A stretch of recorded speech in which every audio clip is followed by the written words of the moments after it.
नमस्कार दोस्तों। तो आज जीएस समीक्षा का जो है अगला टॉपिक होने वाला है। तो आइए देखते हैं आज का टॉपिक। जो आज का टॉपिक होगा, आज का टॉपिक हमारा है शास्त्रीय भाषाएं, जो ऊपर का सारा टॉपिक हो गया है।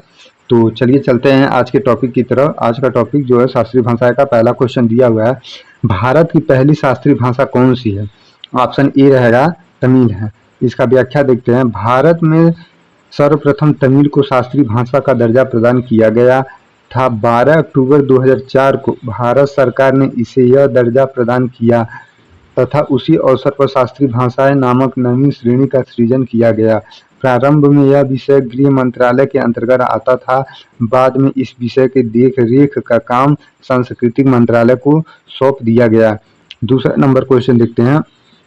दूसरा नंबर क्वेश्चन है, वर्तमान में भारत में कुल कितनी शास्त्रीय भाषाएं हैं? इसका जो ऑप्शन डी हो जाएगा 11 शास्त्रीय भाषाएं हैं। वर्तमान में भारत में कुल 11 शास्त्रीय भाषाएं हैं। पूर्व में इनकी संख्या 6 थी, किंतु अक्टूबर 2024 में 5 नवीनतम भाषाओं सम्मिलित किए जाने पर यह संख्या बढ़कर 11 हो गई। शास्त्रीय भाषाएं का वर्गीकरण उनके प्राचीन इतिहास और साहित्यिक उत्कृष्टता के आधार पर किया जाता है, जो 8वीं अनुसूची में सम्मिलित विषयों से एक भिन्न श्रेणी है। तीसरा नंबर क्वेश्चन देखते हैं। दिया है, अक्टूबर 2024 में निम्न में से किस भाषा को शास्त्रीय भाषा नहीं मिला है? ये जो है मैथिली को जो है नहीं मिला है। 3 अक्टूबर 2024 को मराठी, पाली, प्राकृतिक और असमिया तथा बांग्ला को शास्त्रीय भाषा का दर्जा प्रदान किया गया, किंतु इन सूची में मैथिली सम्मिलित नहीं है। यद्यपि मैथिली संविधान की 8वीं अनुसूची में सम्मिलित है, यद्यपि इसे अब तक शास्त्रीय भाषा का दर्जा नहीं प्राप्त हुआ है। चौथा नंबर क्वेश्चन देखते हैं। संस्कृति को शास्त्रीय भाषा का दर्जा किस वर्ष मिला है? 2000 ऑप्शन ए हो जाएगा 2005 में। संस्कृति को सन 2005 में शास्त्रीय भाषा का दर्जा प्रदान किया गया तथा यह दूसरे शास्त्रीय भाषा बनी। तमिल 2004 में के पश्चात इसे यह सम्मान प्राप्त हुआ था। पांचवा नंबर क्वेश्चन देखते हैं। निम्नलिखित में से किन दो भाषाओं को एक ही वर्ष 2008 में शास्त्रीय दर्जा मिला है? ये हो जाएगा ऑप्शन बी हो जाएगा तेलुगु और कन्नड़ को। तेलुगु तथा कन्नड़ इन दो भाषाओं को एक ही वर्ष अर्थात सन 2008 में शास्त्रीय भाषा का दर्जा प्रदान किया गया। इनके पश्चात क्रमशः मलयालम 2013 में तथा उड़िया 2014 को यह दर्जा प्राप्त हुआ। छठा नंबर क्वेश्चन है। 2014 में शास्त्रीय दर्जा पाने वाली छठी भाषा कौन सी थी? ये जो है ऑप्शन सी रहेगा उड़ीसा। सन 2014 में उड़ीसा शास्त्रीय भाषा का दर्जा पाने वाली छठी भाषा बनी है। उल्लेखनीय है कि 2004 से 2024 के बीच 6 भारतीय भाषाएं जैसे तमिल हो गया, संस्कृत, कन्नड़, तेलुगु, मलयालम, उड़िया को शास्त्रीय भाषा का दर्जा दिया गया था। सातवां नंबर क्वेश्चन है। 3 अक्टूबर 2024 को 5 भाषाओं को शास्त्रीय दर्जा देने का निर्णय किया गया था। ऑप्शन ए हो जाएगा केंद्रीय मंत्रालय के द्वारा किया गया था। प्रधानमंत्री की अध्यक्षता में केंद्रीय मंत्रालय ने 3 अक्टूबर 2024 को 5 भाषाओं को शास्त्रीय दर्जा प्रदान करने की स्वीकृति प्रदान की। ध्यातव्य है कि शास्त्रीय भाषा का दर्जा एक कार्यकारी निर्णय है, न कि कोई संवैधानिक प्रावधान है। 8वां नंबर क्वेश्चन देखते हैं। वर्तमान में शास्त्रीय भाषा संबंधित कार्य किस मंत्रालय के अधीन है? ये जो है ऑप्शन बी हो जाएगा सांस्कृतिक मंत्रालय। व्याख्या इसका देखते हैं। वर्तमान में शास्त्रीय भाषा में संबंधित कार्य सांस्कृतिक मंत्रालय के अंतर्गत आते हैं। प्रारंभ में तमिल तथा संस्कृत को यह दर्जा गृह मंत्रालय द्वारा प्रदान किया गया था, किंतु कालांतर में यह उत्तरदायी सांस्कृतिक मंत्रालय को सौंप दिया गया। इससे संबंधित मानदंडों की जांच भाषाई विशेषज्ञ समिति LEC द्वारा की जाती है। 9वां नंबर क्वेश्चन है।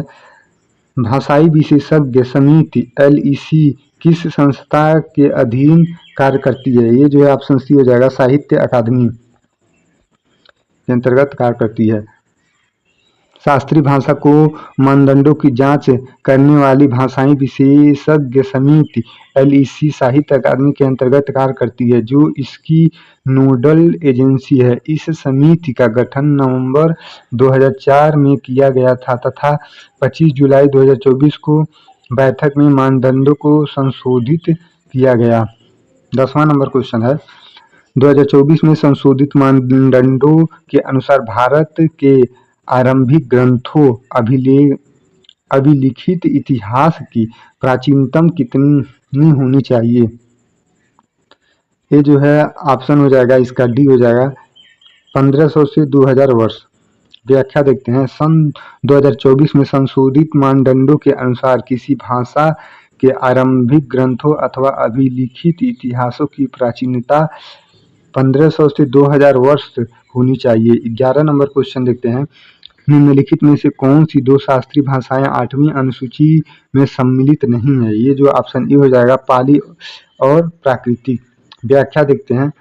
समस्त 11 शास्त्रीय भाषाओं में से केवल पाली तथा प्राकृतिक ही ऐसा है जो संविधान की 8वीं अनुसूची में सम्मिलित नहीं है।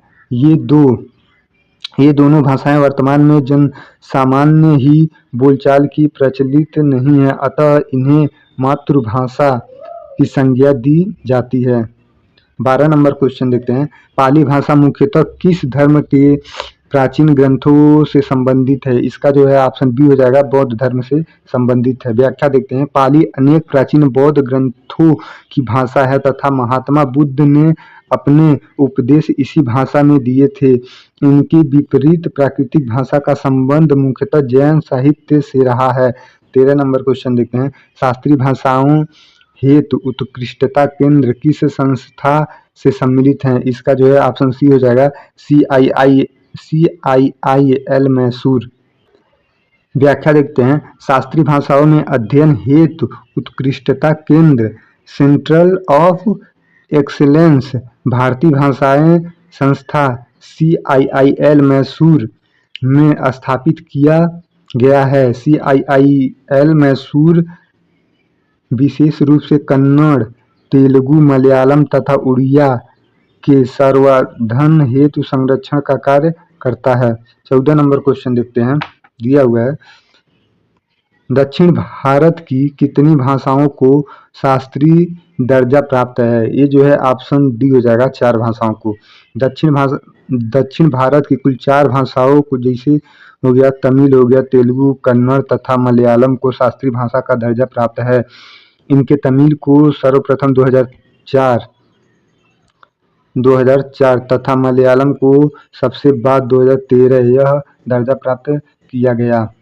15 नंबर क्वेश्चन देखते हैं। भारत सरकार ने शास्त्रीय भाषा की नई श्रेणी किस वर्ष बनाई थी? 2004 में बनाई थी। भारत सरकार ने सन 2004 में सर्वप्रथम शास्त्रीय भाषा नामक श्रेणी का सृजन किया तथा इसी वर्ष तमिल को यह दर्जा प्रदान किया।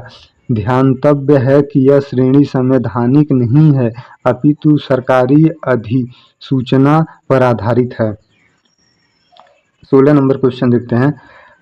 मराठी को शास्त्रीय भाषा का दर्जा किस वर्ष मिला था? 2024 में मिला था। मराठी को सन 2024 में शास्त्रीय भाषा का दर्जा प्रदान किया गया।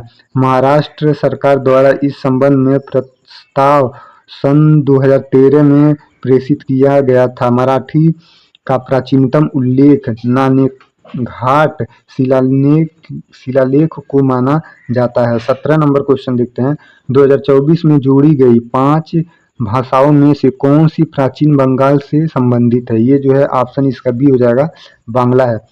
बांग्ला भाषा का संबंध प्राचीन बांग्ला से है तथा इसके शास्त्रीय दर्जा की घोषणा दुर्गा पूजा के अवसर पर की गई है। उल्लेखनीय है कि असमिया का संबंध असम से, जबकि पाली का संबंध प्राकृतिक से संबंध है। प्रस्ताव बिहार से जो है उत्तर प्रदेश तथा मध्य प्रदेश से प्राप्त हुआ है। 18 नंबर क्वेश्चन देखते हैं। 2024 में शास्त्रीय मानदंडों के तहत निम्न में से कौन सी पुरानी शर्त हटा दी गई थी? इसका ऑप्शन सी हो जाएगा, सही हो जाएगा, मौलिक साहित्यिक परंपरा को हटा दी गई थी। इसका व्याख्या देखते हैं। सन 2024 में संशोधन मानदंडों में मौलिक एवं स्वायत्त साहित्य परंपरा संबंधी शर्तों को हटा दिया गया। इसके स्थान पर गद्य ग्रंथों तथा अभिलेखों एवं शिलालेखों साक्ष्यों पर अधिक बल दिया गया था। 19 नंबर क्वेश्चन है, शास्त्रीय भाषा घोषित होने पर सरकार प्रतिवर्ष कितने प्रमुख अंतर्राष्ट्रीय पुरस्कार देती है? इसका ऑप्शन बी हो जाएगा, 2 देती है। इसका व्याख्या देखते हैं। शास्त्रीय भाषा का दर्जा प्राप्त होने पर उस वर्ष के विद्वानों हेतु प्रतिवर्ष 2 प्रमुख अंतर्राष्ट्रीय पुरस्कार प्रदान किए जाते हैं। इसके अतिरिक्त उत्कृष्टता केंद्र की स्थापना तथा विश्वविद्यालय में यूजीसी पीठों के सृजन का प्रावधान भी किया जाता है। 20 नंबर क्वेश्चन देखते हैं, निम्नलिखित में से कौन सी भाषा शास्त्रीय भाषा नहीं है? ये जो है ऑप्शन ए हो जाएगा, गुजराती। इसका व्याख्या देखते हैं। गुजराती शास्त्रीय भाषा नहीं है, यद्यपि यह संविधान की 8वीं अनुसूची में सम्मिलित है। शेष 3 भाषाएं जैसे कन्नड़ हो गया 2008 में, उड़िया हो गया 2014 में तथा तेलुगु हो गया 2008 में शास्त्रीय भाषा की श्रेणी में आते हैं। इसी प्रकार से ये वाला जो है हमारा टॉपिक समाप्त होता है और अगला टॉपिक होगा यूनेस्को साइट का अगला टॉपिक होगा।